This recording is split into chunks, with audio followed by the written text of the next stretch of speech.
Bien, estamos aquí con el doctor Alejandro Álvarez Béjar, una persona de amplia experiencia tanto en lo que es su materia como las cuestiones de carácter político, social en nuestro país.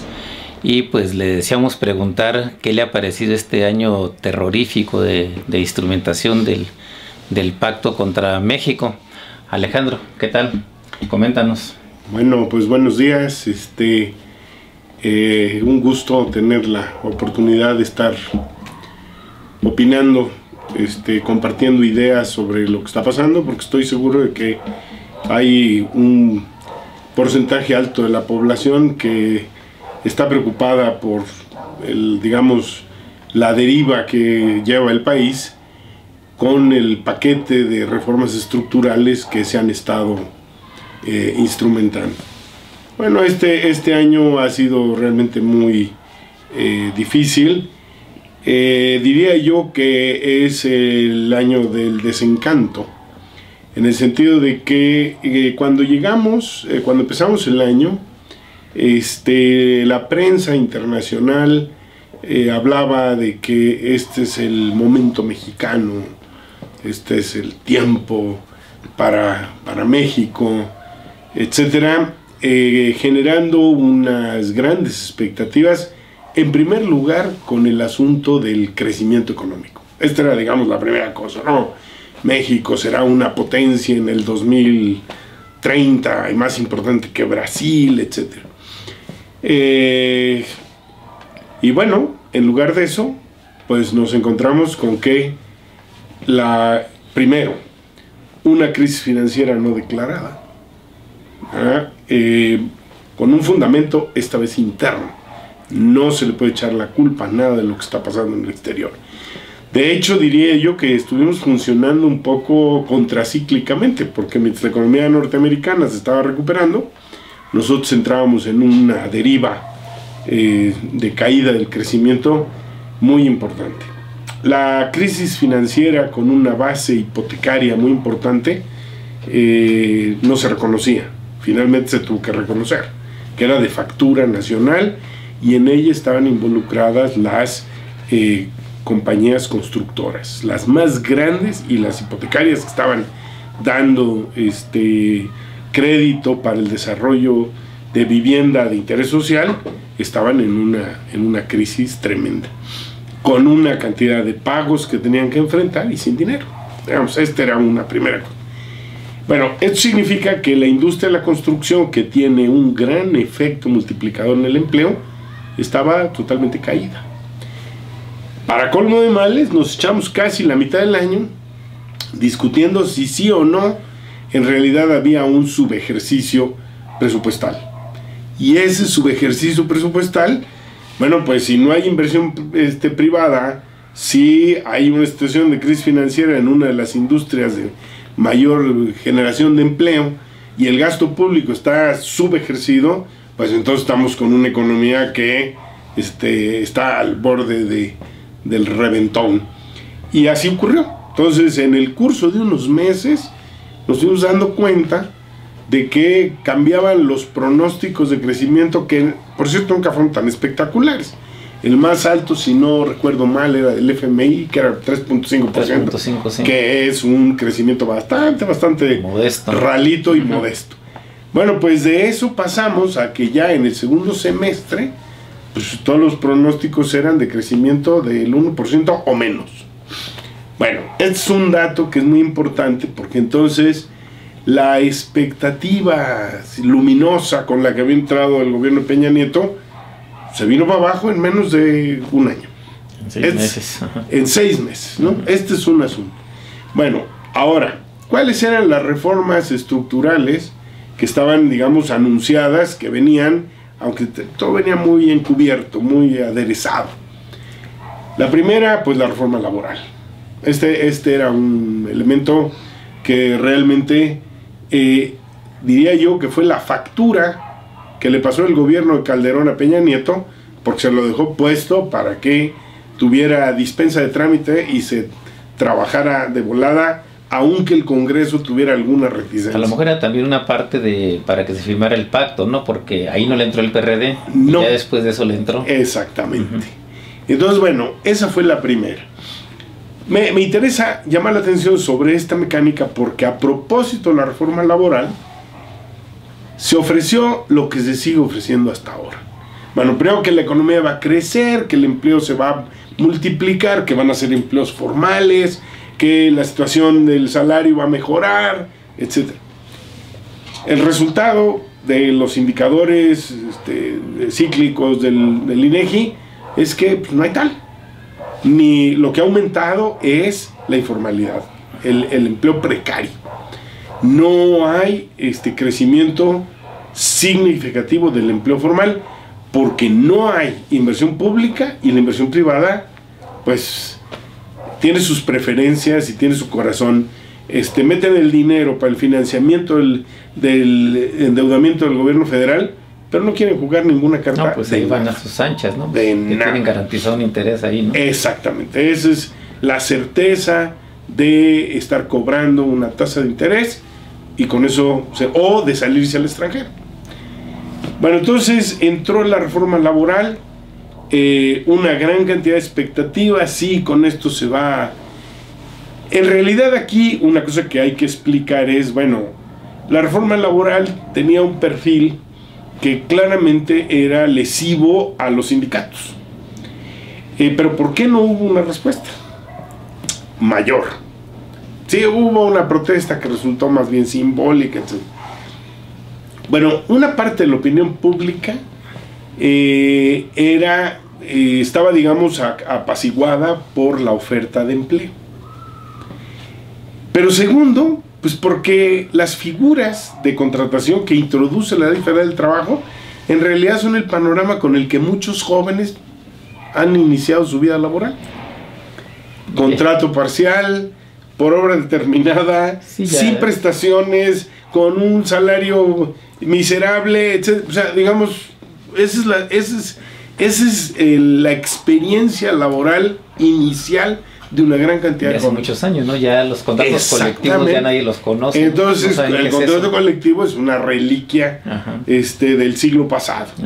¿No? Bueno, entonces ahí pasó esta parte, pero bueno. Bueno, pero también la intimidación, ¿no? Porque pues se llevaron por delante a la gordilla empezando el año, ¿no? Eso venía, que entonces calentaron motores. Por ejemplo, en el sector educativo la gente minimizó el problema de la reforma laboral porque, bueno, no se veía exactamente relacionada con los trabajadores que tienen contrato colectivo. Pero luego viene la reforma educativa. Y resulta que la reforma educativa viene pisando pues unilateralmente derechos adquiridos de años en el gremio más importante del país, que es el magisterio. Y bueno, pues entonces aquí sí, la herramienta, una reforma constitucional que luego viene acompañada de reformas a leyes secundarias. No se consulta nada, no se acepta ninguna y se montan simulacros de diálogo.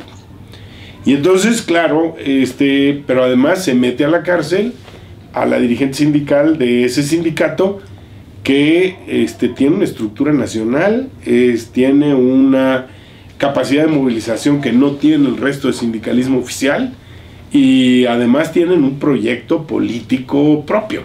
Entonces, digamos, era un golpe estratégico. Quisieron pasar la reforma educativa, la reforma laboral en el sector público como una reforma educativa preocupada por la calidad de la educación y la evaluación y demás. Y bueno, la evaluación estaba ya predeterminada. ¿Cuál es el problema? Los profesores que son unos vagos, que son unos incumplidos, el sindicato que tiene muchas prebendas, la corrupción, etc. No le funcionó al gobierno. O sea, en un principio quisieron que todo se canalizara en un apoyo a la política del gobierno, pensando que todos los trabajadores iban a pedir que se aclare el destino de las cuotas sindicales. Ese asunto quedó totalmente rebasado, porque todo el mundo se dio cuenta de que el problema era la jugada, ¿no? Era otro. Era una carambola que realmente estaba muy pesado. Bueno, lo más importante del año pasado fue una resistencia de más de 7, 8 meses del Magisterio Nacional, prácticamente en todo el país. Una movilización dura, persistente. Incluso muchos sectores oficiales de la educación se incorporaron al movimiento, ¿no? Por supuesto. La Veracruz, por ejemplo, que es una sección grandísima. Estados en donde no había movimiento, no había oposición, ¿no?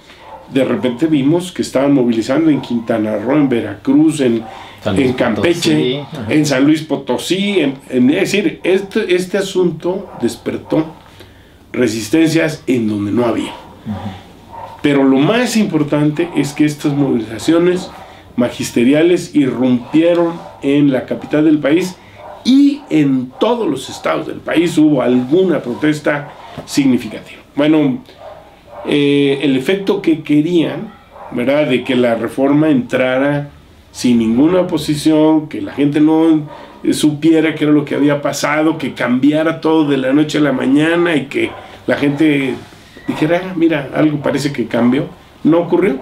Al revés, se comprendió muy bien la naturaleza del asunto, la ilegitimidad en que está actuando el Congreso federal y los congresos de los estados, porque hubo estados en donde montaron simulacros de diálogo y luego después el Congreso votó lo que se le dio la gana. Así es.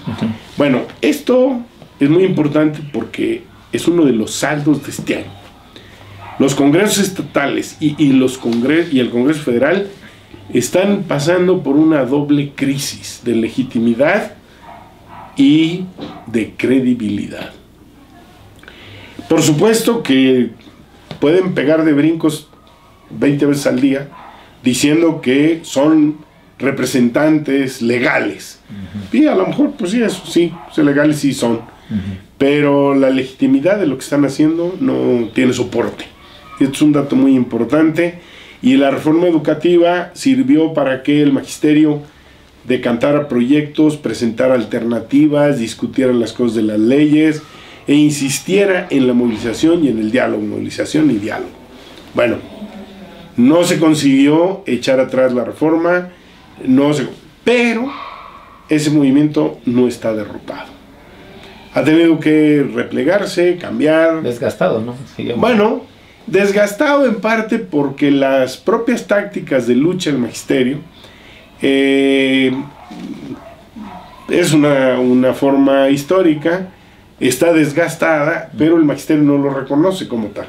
El plantón, los primeros plantones son de principios de los 80s, ¿verdad? Y entonces es una cultura política que es muy importante porque es una resistencia muy, muy vigorosa, pero tiene su desgaste y lo vimos en la Ciudad de México. En la Ciudad de México la gente, sobre todo el magisterio de Oaxaca, llega, se instala en el Zócalo y empieza una campaña de televisión, prensa, radio, 24 horas al día, aventando la gente en contra de los maestros. Maestros vagos, ociosos, que llegan y que no quieren trabajar y que no tienen propuesta y no están tal, en fin, y quieren el sindicato seguir manejando las plazas, heredarlas, en fin, un escándalo con eso.